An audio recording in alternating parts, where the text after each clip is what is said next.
Alhamdulillahirabbil alamin wa bihi nasta'in ala umuri dunya waddin.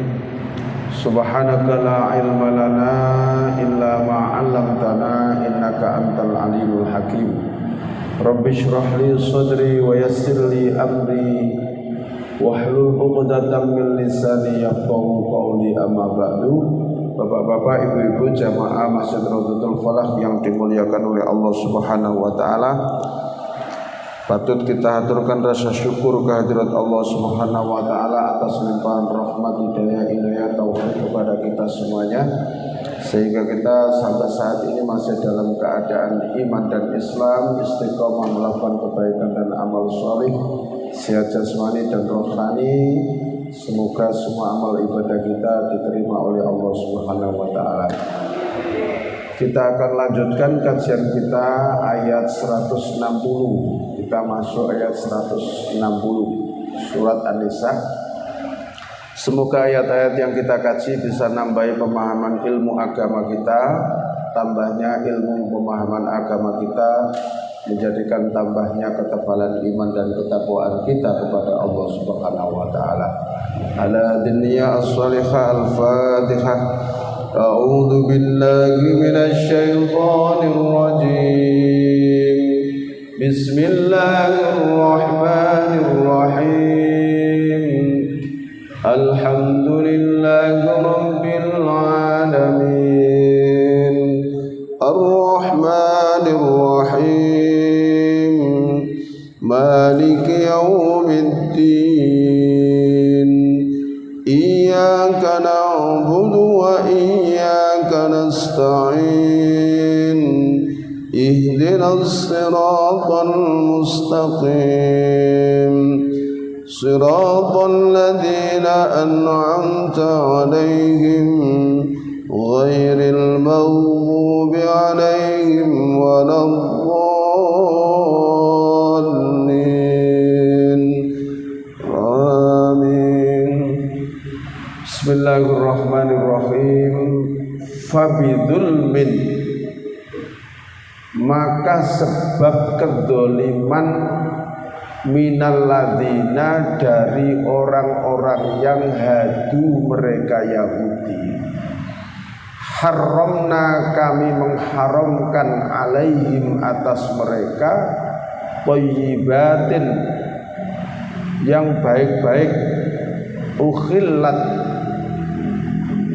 yang dulu pernah dihalalkan, lahum, bagi mereka orang Yahudi, wa bisaddihim, dan karena oleh mereka menghalang-halangi ansabilillahi, dari jalan Allah, katsiran, kepada banyak orang. Fa bidzulmin minalladzina hadu harramna alaihim thayyibat, karena sebab perbuatan zalim yang dilakukan oleh orang-orang Yahudi, maka kami, kata Allah, mengharamkan atas mereka yang baik-baik yang dulu pernah aku halalkan. Di antaranya unta itu diharamkan oleh Allah untuk orang Yahudi. Karena apa?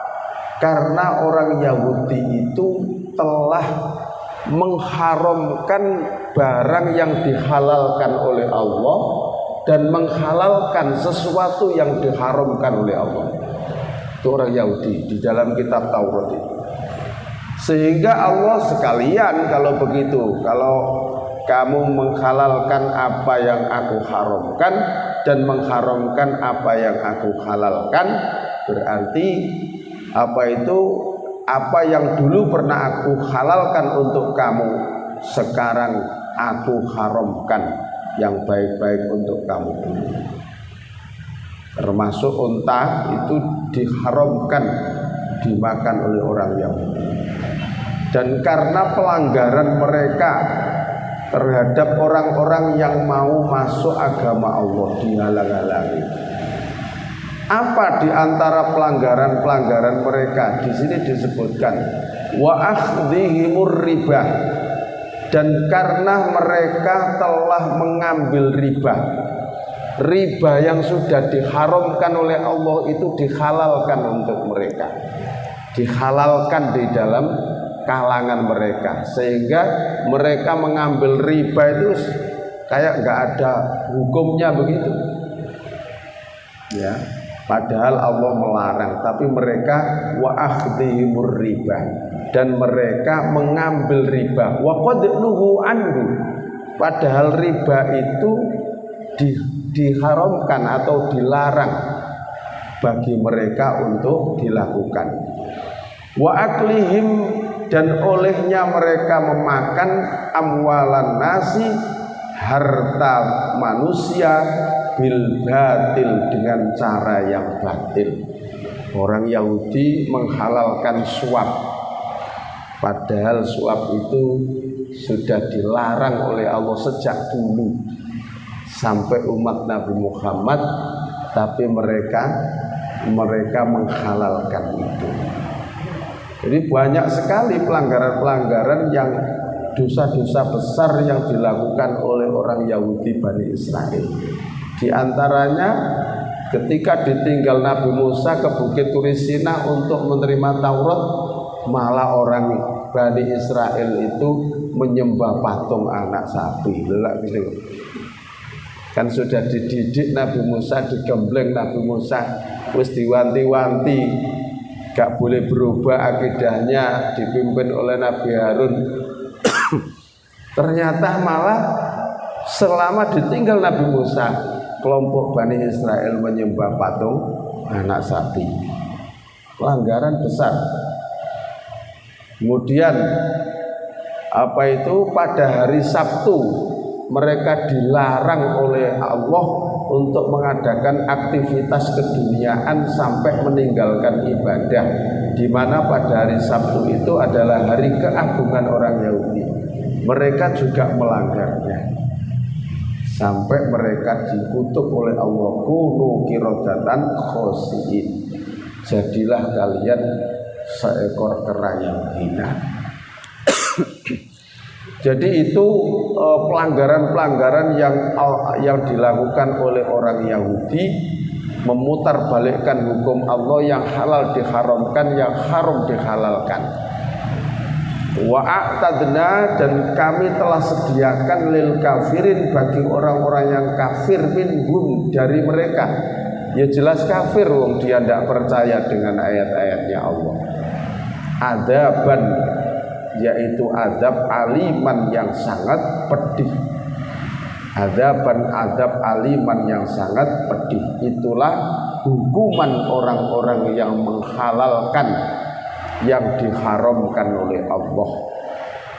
Ya, jadi jangan sampai kita melanggar aturan-aturan Allah yang sudah digariskan di dalam Al-Quran ini. Ya, tipu menipu tidak boleh, mengurangi timbangan juga tidak boleh, mengambil riba juga tidak boleh. Nah, itu sejak dulu seperti itu. Maka itu hendaknya mari kita perjuangkan bersama-sama.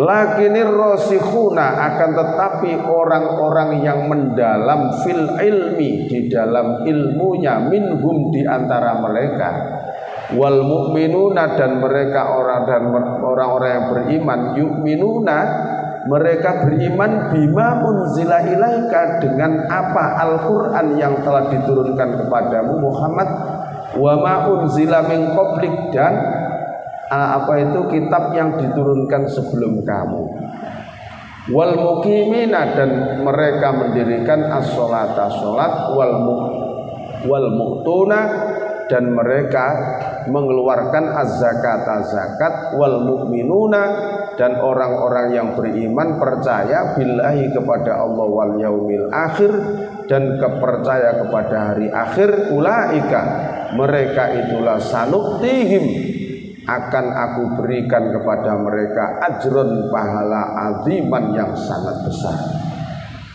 Akan tetapi orang-orang yang mendalam ilmunya di antara mereka, ada di antara mereka itu orang yang mendalam ilmunya, faham dengan isi kitab Taurat, kemudian dia tidak mau mengikuti ajakan orang-orang Yahudi yang tidak benar tadi itu, dia tetap dalam kebenaran, tetap dalam keimanan, seperti Abdullah bin Salam dan teman-temannya yang lain.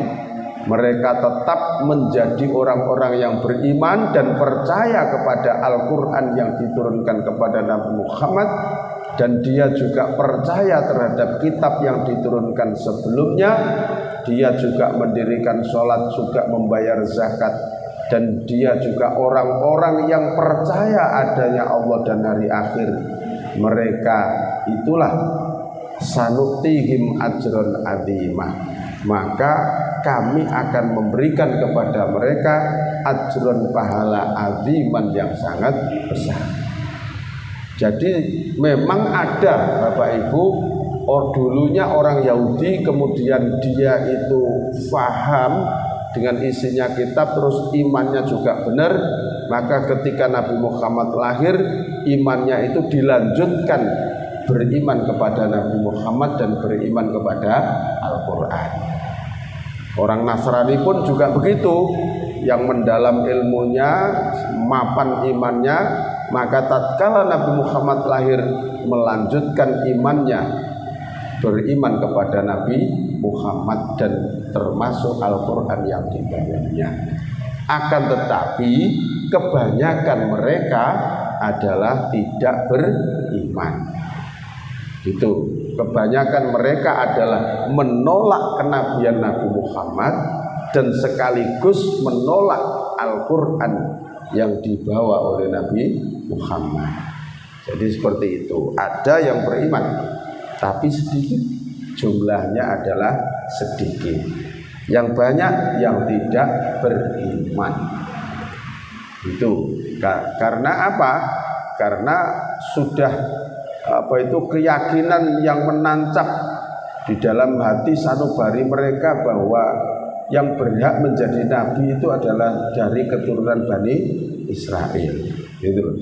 Sehingga ketika Allah itu mengangkat nabi yang bukan dari keturunan Bani Israel, mereka itu heran.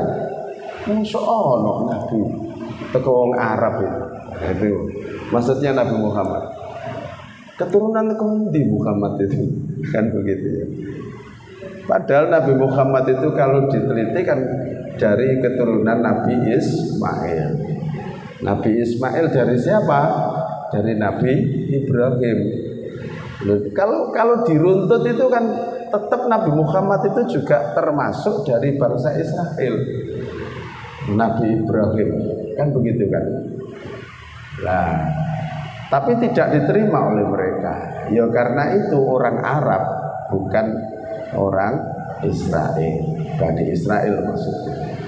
Sehingga Nabi Muhammad itu diragukan dari sisi nasabnya, dari sisi keturunannya. Tapi Allah sudah mengatakan ya. Terus mereka juga mengeklaim, loh mereka lahirnya di mana? Dulu loh, Nabi Ibrahim lahirnya di Lebanon. Kan begitu kan? Ya. Masa kalau Muhammad itu lahir di situ, loh dari mana asal usulnya? Kalau dari Nabi Ibrahim, kalau dari Ibrahim, masa ya iya? Masa dulu Nabi Ibrahim pernah ke tempat situ? Nah gitu kan. Maka Allah menjawab dengan Al-Quran, fihi ayatun bayinat. Loh ada, Nabi Ibrahim dulu itu pernah menginjak bumi itu. Buktinya apa? Fihi ayatun ada makom Ibrahim di situ. Tempat pijakan kaki Nabi Ibrahim membangun Ka'bah dan sampai sekarang diabadikan. Kamu mau bantah apa? Lah itu loh masih ada petilasannya Nabi Ibrahim. Kan begitu kan? Bekas pijakan kaki Nabi Ibrahim. Nah, di situ Pak. Ya. Loh di situ loh ada Hijr Ismail. Kan begitu kan? Nah, jadi tatkala mereka itu membantah dari segi nasabnya, loh Allah sudah menyediakan jawabannya. Di dalam Al-Quran sudah disebutkan. Fihi ayatum bayyinatum maqamu Ibrahim. Maka di dalamnya adalah tanda-tanda kekuasaan Allah, termasuk adanya makom Ibrahim. Tanda-tanda kebesaran Allah. Itu buktinya bahwa Nabi Ibrahim dulu itu pernah ke tempat situ dan pernah hidup di tempat itu dengan Nabi Ismail, dengan Siti Hajar, yang sekarang menjadi Mekah itu, yaitu tinggalannya Nabi Ibrahim. Nah, gitu. Makanya dia itu kehabisan hujah kalau dia itu terus memperolok kepada Nabi Muhammad itu, ya dia itu Allah tidak kalah hujah. Tapi bagaimanapun karena dasarnya mereka sudah tidak ada rasa iman, ya tetap menolak, kan begitu. Jadi berbagai cara apapun, ya mereka itu ada saja alasan-alasannya. Nah, jadi intinya mereka menolak kenabian Nabi Muhammad. Lah itu sampai sekarang seperti itu. Sampai sekarang seperti itu. Nah, ayat berikutnya, inna sesungguhnya kami auhayna, kami telah mewahyukan ilaika kepadamu Muhammad, kama auhayna sebagaimana kami mewahyukan ila Nuhin kepada Nuh wan nabiyyin dan para nabi min ba'di dari sesudah Nuh, wa auhayna dan kami telah mewahyukan ila Ibrahim kepada Ibrahim, wa Ismail dan Ismail, wa Ishaq dan Ishaq, wa Yakub dan Yakub al asbati dan anak cucu Yakub, anak cucunya, wa Isa dan Isa, wa Ayub dan Ayub, wa Yunus dan Yunus, wa Harun dan Harun, wa Sulaiman dan Sulaiman, wa Ataina dan kami memberikan Dawud kepada Nabi Daud Zaburo, yaitu kitab Zabur. Semuanya ini nabi dari kalangan Bani Israel. Gitu. Ya, ayat ini turun berkaitan dengan sekelompok mereka yang mengatakan bahwa setahu saya nabi yang mendapat wahyu itu hanya Musa. Begitu. Ya, setelah Musa kami kok tidak mendengar lagi nabi-nabi yang lain menerima wahyu, gitu kan? Ya karena Nabi Musa memang diberi wahyu oleh Allah itu berupa kitab, satu bendel kitab ini, isok didelok dan itu nyata dilihat. Gitu. Sementara wahyu yang Allah berikan kepada nabi-nabi yang terdahulu itu berupa lembaran-lembaran, kadang berupa bisikan, kadang berupa mimpi, kan seperti itu kan. Seperti Nabi Ibrahim disuruh menyembelih anaknya itu kan lewat mimpi. Nah, kadang seperti itu. Maka mereka itu mengatakan bahwa setahu saya bahwa nabi yang diberi wahyu oleh Allah itu kok hanya Nabi Musa gitu. Ya, nabi-nabi yang lain kok tidak. Maka Allah turunkan ini. Nah, sesungguhnya kami telah mewahyukan kepadamu Muhammad sebagaimana aku telah mewahyukan kepada Nuh, kepada para nabi dan sesudahnya Nabi Nuh, termasuk aku juga mewahyukan kepada Nabi Ibrahim, Ismail, Ishak, Yakub dan anak cucunya Yakub yang ada 12 itu, wa Isa, wa Ayub, wa Yunus, wa Harun, wa Sulaiman, wa Ataina Dawud Zaburo. Kabeh iku tak kei wahyu. Bukan hanya Nabi Musa. Gitu. Bukan hanya Nabi Musa. Jadi tidak ada rasul yang diutus di muka bumi itu yang tidak diberi wahyu oleh Allah. Tidak ada. Semua 25 rasul itu semuanya mendapat bimbingan wahyu dari Allah. Sehingga mereka itu disuruh oleh Allah berdakwah, mendakwahkan apa yang sudah diwahyukan oleh Allah kepadanya.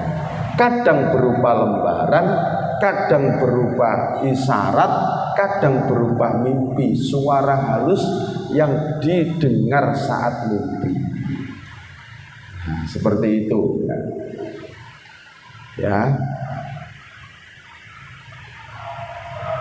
Warusulan dan rasul-rasul qad qasasnahum, sungguh telah kami kisahkan kepada mereka, qasasnahum kami kisahkan mereka alaika kepadamu Muhammad min qablu sejak dulu.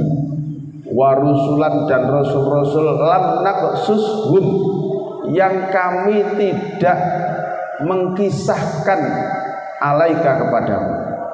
Ada rasul-rasul yang semuanya dikisahkan oleh Allah kepada Nabi Muhammad, dimuat di dalam Al-Quran, tapi ada sebagian rasul yang tidak dikisahkan oleh Allah. Wa kallamallahu Musa taklima, wa kallamallahu dan Allah berbicara langsung Musa kepada Nabi Musa takliman dengan benar-benar pembicaraan yang dilakukan oleh antara Allah dan Nabi Musa. Itu artinya bahwa rasul-rasul 25 itu semuanya dikisahkan oleh Allah ada di dalam Al-Quran. Tapi ada rasul yang tidak dikisahkan, itu maksudnya tidak dikisahkan apa itu panjang lebar oleh Allah di dalam Al-Quran. Karena apa? Satu, karena umatnya sedikit. Yang kedua, perjalanan hidupnya sedikit, tidak begitu panjang, sehingga Allah itu mengkisahkan cuma sedikit, gitu kan? Mengkisahkannya cuma sedikit. Ya, ada yang Rasul itu dikisahkan oleh Allah panjang lebar di berbagai surat ada, seperti Nabi Musa, seperti Nabi Ibrahim, seperti Nabi Nuh, ya, Nabi Isa, Nabi Muhammad, ya, semuanya itu dikisahkan oleh Allah panjang lebar. Karena apa? Umatnya banyak, pengikutnya banyak. Yang kedua, masa hidupnya juga panjang. Nah, itu maksudnya warusulan lam naksushum alaik, itu maksudnya dan rasul-rasul yang kami tidak mengkisahkan kepadamu, maksudnya tidak membahas secara panjang lebar. Ya gitu guys. Itu begitu. Kalau 25 rasul semuanya ada di dalam Al-Qur'an. Maksudnya nama 25 rasul itu semuanya ada di dalam Al-Quran. Cuma sebagian mereka hanya disebut namanya, tapi tidak dikisahkan secara panjang lebar. Kayak Nabi Zulkifli, Nabi Ilyas, Nabi Ilyasa, kan nggak ada kisahnya, tapi ada di dalam Al-Quran disebutkan. Gitu loh maksudnya. Karena apa? Karena yang tidak dikisahkan panjang lebar itu oleh Allah itu karena umatnya sedikit, pengikutnya sedikit, terus perjalanan hidupnya juga sedikit bersama umatnya itu. Ya. Nabi Ayub malah satu surat, Nabi Ayub, Nabi Yusuf malah satu surat Allah mengkhususkan, ya, surat Yusuf itu mulai awal sampai akhir menceritakan kisahnya Nabi Yusuf, mulai dari masa kecilnya, masa remajanya, sampai masa dewasanya.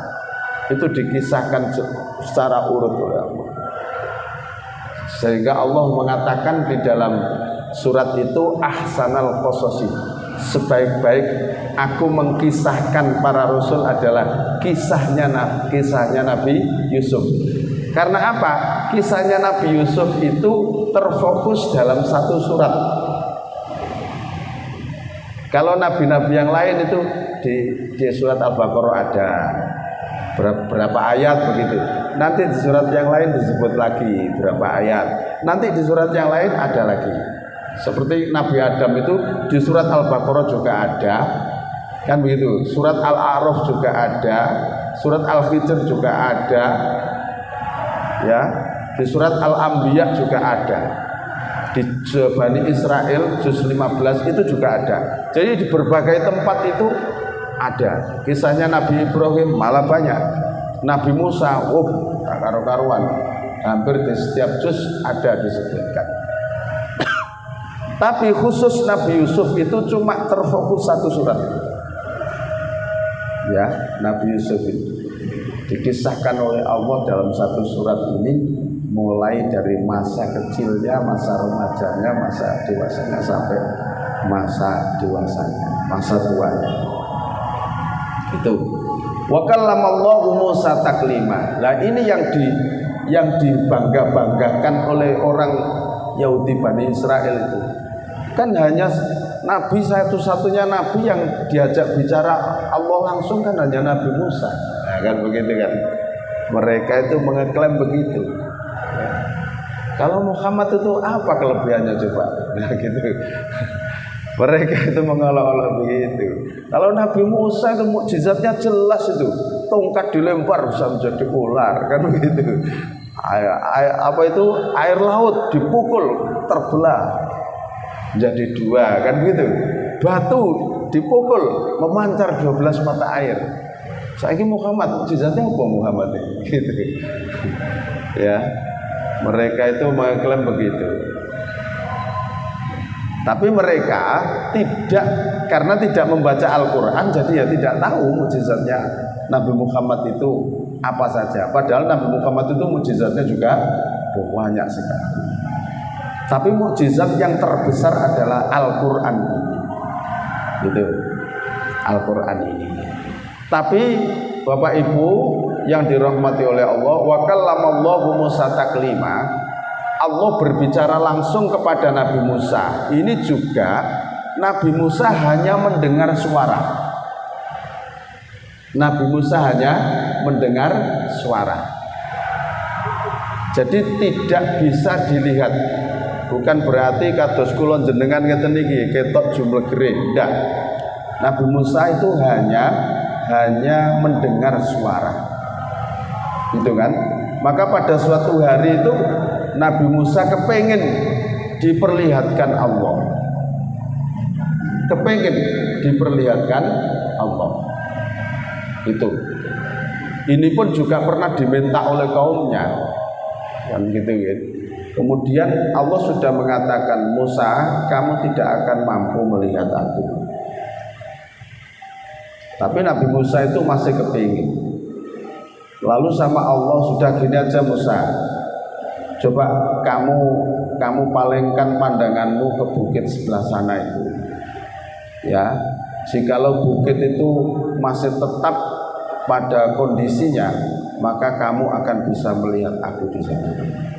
Maka ketika Allah itu menampakkan dengan berupa cahaya, itu gunung itu, bukit itu berantakan, hancur lebur. Nabi Musa pun juga tidak sadarkan diri, jatuh pingsan tersungkur karena gak kuat melihat Allah yang berupa cahaya itu. Jadi begitu lap itu langsung gunung ambruk. Nabi Musa jatuh pingsan. Falamma afaqo, ketika Nabi Musa sadar, baru Nabi Musa minta ampun kepada Allah. Sudah ya Allah, mohon ampunanmu ya Allah, mohon ampunan. Jadi tidak bisa Allah dilihat, tidak bisa. Kapan Allah bisa memperlihatkan zatnya dan dirinya? Ketika nanti sudah di akhirat, Allah akan menemui penghuni surga. Gitu ya. Salamun qaulam mir rabbir rahim. Ya, Allah akan mengucapkan salam kepada para penghuni surga. Dan di antara nikmat surga yang sudah nikmatnya luar biasa, tidak ada bandingannya, itu masih kalah dengan nikmat ketika bisa melihat Allah. Oke, mudah-mudahan kita semua besok menjadi penghuni surga. Dan ngaji begini bisa menjadi penyebab kita masuk ke surganya Allah Subhanahu wa taala. Gitu. Jadi Musa diajak oleh Allah bicara langsung itu adalah hanya bisa menangkap pembicaraan atau suara saja. Ya. Itu saja diterangkan di dalam kitab itu bila sautin wala kalimatin wala harfin. Jadi bagaimana Allah membicarai kamu itu Musa? Tidak bisa dibayangkan, tidak bisa dilukiskan. Jadi pembicaraannya itu bukan berupa kayak suara manusia begini, dan juga tidak bisa ditulis dengan kalimat, tidak berupa huruf. Bisa apa? Gak bisa digambarkan pembicaraannya Zat yang Maha Kuasa, gak bisa. Gitu. Terus rasul itu kami utus mubasyirina untuk memberikan kabar gembira berupa surga dengan segala kenikmatannya bagi orang-orang yang beriman, wa mundhirina dan memberikan peringatan bagi orang-orang kafir, li'alla yakuna agar tidak ada linnasi bagi para manusia alallahi atas Allah hujjatun alasan ba'dar rusuli sesudah rasul-rasul itu. Wa kana Allahu dan adalah Allah itu azizan maha perkasa, hakiman maha bijaksana. Allah mengutus rasul demi rasul, susul menyusuli antara rasul dan rasul yang satu dengan rasul yang lain. Itu adalah tujuannya di samping untuk melanjutkan risalah Allah di muka bumi, di mana umat juga berkembang, berganti pikiran, berganti ilmu, berganti budaya dan pemikiran. Sekaligus juga rasul-rasul itu menjadi saksi atas umatnya yang hidup pada waktu itu. Yang hidup pada waktu itu. Nah, misalnya dari Nabi Musa ke Nabi Isa itu jaraknya adalah ratusan tahun. Ya. Misalnya Allah tidak mengutus Rasul lagi setelah Nabi Musa, kemudian umat ini jauh sekali jaraknya dengan Nabi Musa, maka umat ini menjadi sesat. Nah, misalnya terus langsung kiamat misalnya, tentu mereka akan berkelit. Saya tidak tahu ya Allah, tidak ada Rasul yang kau utus di tengah-tengah kami. Gak bisa begitu. Sehingga kami berbuat seperti ini, ya jangan salahkan kami, begitu. Makanya diutuslah Nabi Isa untuk membenarkan ajaran Nabi Isa, kan begitu. Nah, biar mereka tidak ada alasan. Kalau mereka beralasan, loh, Nabi Isa kan sudah aku utus di tengah-tengah kamu. Nabi Isa dipanggil, "Hai Isa, benar kan? Kamu hidup di tengah-tengah mereka dan mengajarkan apa yang aku perintahkan padamu." "Iya, ya Allah, saya sudah ajarkan kepada mereka, saya sudah ajak mereka, saya sudah tunjukkan kebenaran atas mereka, tapi mereka yang tidak mau." Nah, kan begitu. Misalnya setelah Nabi Isa, tidak ada Nabi Muhammad misalnya, terus umat ini rusak, terus kiamat, pasti mereka akan berkelit juga. Tidak tahu ya Allah, tidak ada Rasul di tengah-tengah kami, begitu. Makanya diutus para Rasul ini adalah sebagai penyambung risalah dan juga untuk saksi bagi kaumnya masing-masing. Itu.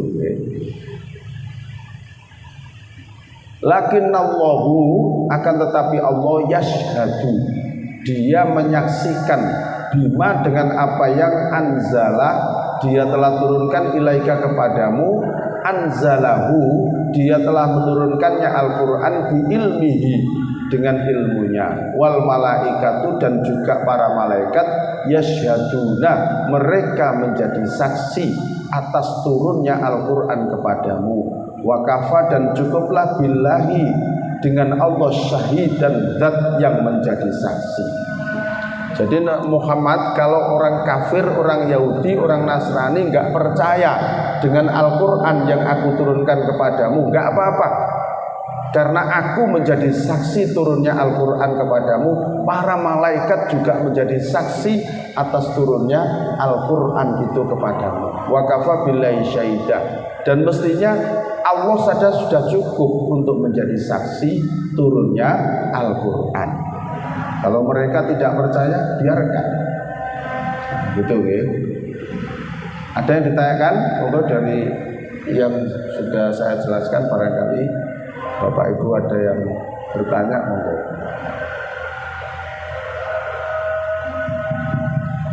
Nggih, monggo. Nggih, Pak. Waalaikumsalam warahmatullahi wabarakatuh. Nggih. Apakah pernah dahulu menjadi satu pengumat dengan Nggih. kemudian bagaimana kok terpisah, tetapi apa Nabi siapa yang sholat di Ismail itu sama dengan sholat di dalam Ka'bah. Ada benar tidak? Ya, terima kasih. Jadi Nabi Ibrahim membangun Ka'bah itu mendapat perintah dari Allah. Tentunya mendapat bimbingan wahyu dari Allah. Termasuk letak Ka'bah, termasuk Hijr Ismail, ya termasuk makom Ibrahim. Semuanya itu melalui bimbingan wahyu dari Allah.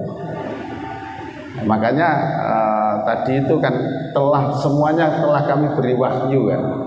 Nah, wahyu itu ya berupa petunjuk-petunjuk itu. Gitu ya.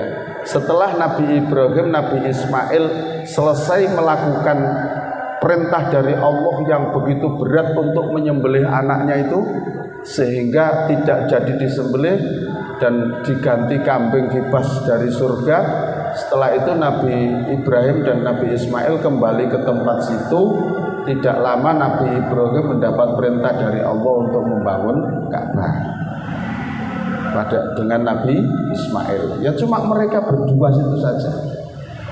Jadi mengenai letak, mengenai posisi Ka'bah, Hijr Ismail dan makom Ibrahim itu adalah sesuai dengan bimbingan wahyu dari Allah Subhanahu wa taala. Ngoten, Pak. Sama dengan Nabi Nuh disuruh membuat perahu atau kapal di mana ini belum pernah dibuat oleh manusia di muka bumi satupun. Dan terus ya apa Nabi Nuh kok iso nggih perahu? Atas bimbingan wahyu dari Allah. Jadi ngoten, Pak. Sampun? Jadi itu semuanya, Pak. Nggih. Assalamualaikum. Waalaikumsalam warahmatullahi wabarakatuh. Dalam cerita mendirikan Ka'bah, Nabi Ibrahim dan Ismail pada masih kecil. Nah, kemudian pada waktu itu SK belum ada. Maka jarak antara SK dengan Ismail itu seberapa jauh, sehingga kayaknya kok nggak ada hubungannya pada waktu korban itu. Terima kasih. Assalamualaikum warahmatullahi wabarakatuh. Waalaikumsalam warahmatullahi wabarakatuh. Jadi setelah penyembelihan nggak jadi, kemudian Nabi Ibrahim perintah mendirikan Ka'bah. Air Zam-Zam sudah ada kan, Safa dan Marwah juga sudah ada. Di situ mulai banyak orang yang singgah di situ. Satu karena ada sumber di situ, yang kedua ada tempat ibadah. Kemudian Nabi Ibrahim membimbing umat yang ada di dekat Ka'bah itu, terus dilanjutkan dengan Nabi Ismail. Ketika Nabi Ismail pun juga sudah menikah di situ. Kemudian Nabi Ibrahim kembali ke Palestina, Pak. Kembali ke Palestina menemui istrinya Sarah di sana. Ya, istri di sana. Nah, dalam usia tua ternyata Allah menunjukkan kekuasaannya. Siti Sarah diparingi hamil, kemudian mengandung dan melahirkan Ishak. Kan ngoten nggih? Jadi jaraknya cukup jauh. Gitu loh. Karena setelah Nabi Ibrahim bangun Ka'bah itu baru kembali ke Palestina menemui Sarah itu. Nah, setelah itu baru proses terus lahirlah Nabi Ishak. Nah, dari Nabi Ishak melahirkan Nabi Yakub. Begitu ya. Dari Nabi Yakub punya 12 anak dengan istri pertama. Termasuk di antara anaknya itu ada yang namanya Yahuda.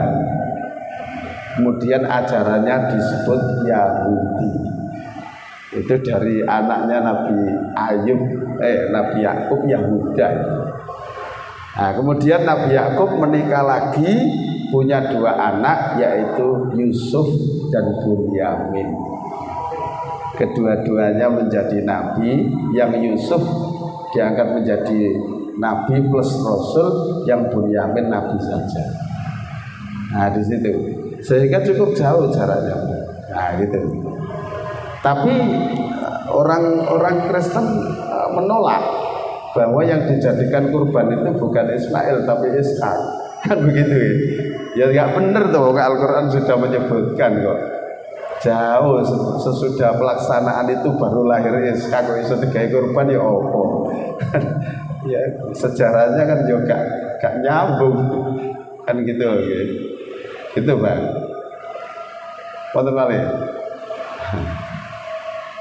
Oke, jadi itu. Oke, jadi seperti itu ya. Ya, kalau dikisahkan sejak awal ya agak panjang, tapi perjalanan Nabi Ibrahim ini ya agak panjang. Tapi enak nanti ketemunya di sini, ketemunya di sini itu. Ya bisa nyambung nanti. Oh ya. Itu ya. Jadi tempat sekarang yang menjadi Mekah itu adalah dulu cikal bakalnya adalah tempat itu Nabi Ibrahim menitipkan bayinya, yaitu Ismail dan Siti Hajar, di lembah yang diiringi bukit gunung, tidak ada tanaman sama sekali. Kita tidak bisa bayangkan seorang ibu dan anak hidup di situ, tidak ada siapa-siapa. Nabi Ibrahim hanya, aku titipkan anak dan istriku ya Allah di tempat yang tidak ada air, tidak ada pepohonan, seperti itu. Aku pasrahkan padamu. Nah, itulah ya, sehingga sekarang menjadi Zam-Zam itu. Itu dulu adalah pelaku sejarahnya adalah Nabi Ismail, Siti Hajar, dan Nabi Ibrahim. Jadi kalau cerita Mekah ya tidak terlepas dari 3 orang ini. Adanya pelaksanaan Idul Kurban, pelaksanaan ibadah haji ya 3 orang ini. Karena itu nampak tilasi perjalanan Nabi Ibrahim dan Nabi Ismail. Itu mudah-mudahan bermanfaat. Kita akhiri dengan doa kafaratul majelis. Subhanakallahumma wa bihamdika asyhadu an la ilaha illa anta astaghfiruka wa atubu ilaik. Alhamdulillahirabbil alamin. Assalamualaikum warahmatullahi wabarakatuh.